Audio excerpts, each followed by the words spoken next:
Right bulletin లో breaking news చూస్తున్నాం. America అధ్యక్షుడు డొనాల్డ్ ట్రంప్ సైనిక సిబ్బందికి భారీ క్రిస్మస్ కానుక ప్రకటించారు. వారియర్ డివిడెండ్ పేరుతో ప్రత్యేక నగదు చెల్లింపులు చేయనున్నట్లుగా వెల్లడించారు. దీని కింద సుమారుగా 14.5 లక్షల మంది సైనికులకు ఒక్కొక్కరికి $1,776 అంటే సుమారుగా 1.60 లక్షలు అందించనున్నట్లుగా తెలిపారు.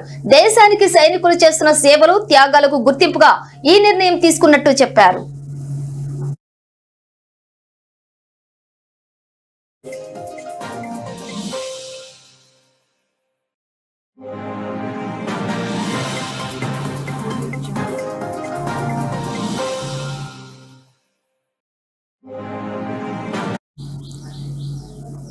ఇక బుధవారం జాతిని ఉద్దేశించి ప్రసంగించిన ట్రంప్ అమెరికా స్వాతంత్ర్య సంవత్సరం 1776కు గుర్తుగా ఈ మొత్తాన్ని నిర్ణయించినట్లుగా తెలిపారు.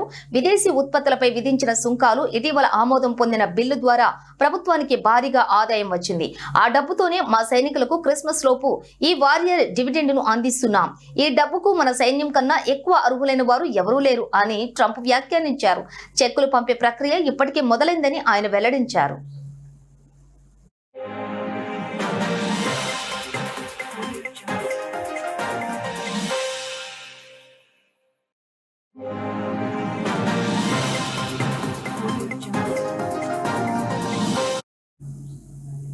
ఇక ఈ ఏడాది నవంబర్ 30 నాటికి యాక్టివ్ డ్యూటీలో ఉన్నటువంటి సైనికులు, అధికారులు ఈ వారియర్ డివిడెండ్ కు అర్హులని ప్రభుత్వం స్పష్టం చేసింది.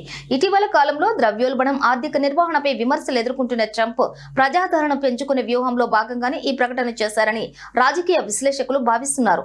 తన ప్రసంగంలో ఇమిగ్రేషన్ విధానాలు, హౌసింగ్ సంస్కరణల గురించి కూడా ట్రంప్ ప్రస్తావించారు. తన సుంకాల విధానాన్ని గట్టిగా సమర్థించుకుంటూ ఈ పదం తనకు ఎంతో ఇష్టమైనదని ఆయన పేర్కొన్నారు.